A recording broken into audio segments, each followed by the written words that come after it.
वैसे विकास, एक बात तो है, तू ना लड़की बहुत अच्छी लाया है। अरे कोई इसे देख के कहेगा कि इसे मिर्गी की बीमारी है। बुआ जी, इसे एपिलेप्सी कहते हैं। ये एक न्यूरोलॉजिकल डिसऑर्डर है। अरे हाँ हाँ, जो भी है, अब अंग्रेजी में बोल देने से बीमारी थोड़ी ना बदल जाएगी। देख बेटा, बुरा मत मानना, लड़की के घर वालों ने ना तुझे धोखा तो दिया है। अगर शादी से पहले ही बता देते इसकी बीमारी का, तो आज ये दिन ना देखना पड़ता। बुआ जी, ऐसी कोई बात नहीं है। और वैसे भी रिया ने शादी से पहले मुझे इस प्रॉब्लम के बारे में बता दिया था। क्या सच में तुझे पता था? हाँ, फिर तो तेरी ही मती मारी गई थी जो तूने इस लड़की से शादी की। कहीं इसने तुझ पे कोई काला जादू तो नहीं किया था? भैया, आजकल की लड़कियों को कोई भरोसा नहीं है। अच्छा लड़का फंसाने के लिए ना कुछ भी कर सकती हैं। वैसे रिया बेटा, एक बात है, हमारे विकास को पाके ना तुम्हारी तो लॉटरी लग गई है।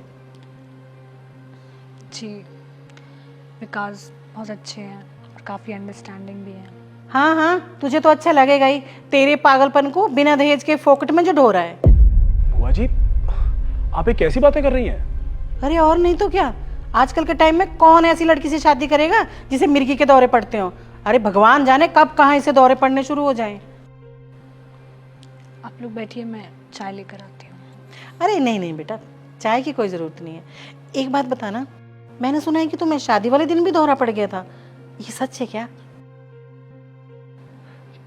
बुआ जी, एपिलेप्सी में जब नर्वस होता है इंसान तो नर्वसनेस के चलते कभी कभार ये सिम्टम आ जाते हैं। अरे हाँ, लेकिन ये सोच कि अगर शादी वाले दिन दौरा पड़ता ना तो रिश्तेदारों में हमारी कितनी बेइज्जती होती, ये बता। अब देख, अगर तू इसे कहीं घुमाने फिराने ले गया, कहीं खिलाने पिलाने ले गया और वहाँ सबके सामने इसे दौरा पड़ गया, तो तेरी क्या इज्जत रह जाएगी? और एक बात और, मैंने तो ये भी सुना है कि मिर्गी की बीमारी ना माँ से बच्चों में भी आती है। अब बेटा विकास, मुझे तेरी बड़ी चिंता हो रही है। तू पहले इसका इतना ध्यान रख रहा है, इतना परेशान हो रहा है, फिर इसकी बीमारी, बच्चे, क्या क्या करेगा बेटा तू अकेला? बुआ जी, ये बीमारी जेनेटिक नहीं है। ऐसा नहीं है कि अगर माँ को है तो बच्चों को भी हो जाएगी। और वैसे भी रिया अपनी दवाई टाइम पर लेती है और वो काफ़ी ठीक है। और रही बात बच्चों की, तो आपको चिंता करने की कोई ज़रूरत नहीं है। अरे बेटा, मुझे तेरी चिंता हो रही है सिर्फ। मैंने कहा ना, आपको चिंता करने की कोई ज़रूरत नहीं है। और आप जिस तरीके से बात कर रही हैं उसे चिंता करना नहीं कहते हैं, बेइज्जती करना कहते हैं। विकास, कैसे बात कर रहा है तू ये? हाँ, अब तू एक लड़की के लिए अपनी बुआ को सुनाएगा? लड़की नहीं, पत्नी है मेरी, जिसके बारे में आप बात कर रही हैं। और गलती मेरी है जो मैं इतनी देर से सुन भी रहा हूं। और क्या कहा था आपने कि रिया मुझ पर बोझ है? आपकी जानकारी के लिए बता दूं कि कोई किसी पर बोझ नहीं होता है। और वैसे भी जितना मैं कमाता हूं ना, उससे ज़्यादा रिया कमाती है। और उसके बाद वो मेरे घर को भी संभालती है, मेरे माँ बाप का ध्यान रखती है। और बदले में मैं उसके लिए कोई ज़्यादा कर भी नहीं पाता हूँ। इसलिए आप चिंता ना ही करें तो ही बढ़िया है। लेकिन इस तरह की बीमारी आगे चलकर रिश्तों में भी रुकावट पैदा करती है। अच्छा, आपकी बहू में तो ये बीमारी है नहीं, आपका घर बढ़िया चल रहा है।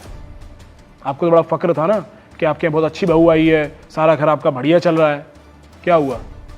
साइगर भैया का डाइवोर्स हो गया ना, और उसने किसी और से शादी कर ली। आपको तो दहेज में सोना, गाड़ियाँ, सब कुछ मिला था। क्या हुआ? उन सब ने आपके घर को बचा लिया, रिश्ता आपका अच्छा चल रहा है। बुआ जी, रिश्ते चलाने के लिए जो गुण होने चाहिए वो सारे गुण हैं रिया के अंदर। और रही बात बीमारियों की, तो बीमारियां किस में नहीं होती? आपको डायबिटीज़ है, फूफा जी को थायराइड है, मुझे बैक पेन है। अरे हम सब इंसान हैं और इंसानों के अंदर ये चीज़ें होती हैं। कोई परफेक्ट नहीं होता। इसका मतलब ये नहीं है कि हम साथ छोड़ दें किसी का।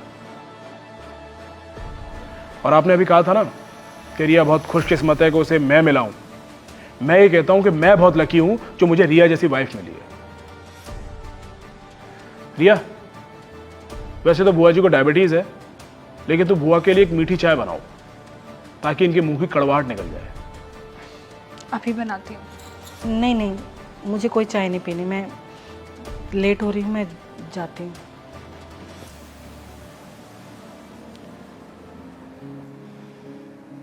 बुआ जी तो चली गई, कम से कम मुझे ही चाय पिला दो। अभी बनाती हूँ। Thank you so much. अरे थैंक यू किस लिए? मेरा साथ देने के लिए। अरे तुम मेरी पत्नी हो और मेरे आगे तुम्हारी कोई डिसरिस्पेक्ट करेगा मैं सुन लूंगा। कभी नहीं। मैंने ना पक्का पिछले जन्म में कुछ अच्छे कर्म किए होंगे, तभी तुम्हारे जैसा हस्बैंड मिला है। चाय लेकर आती।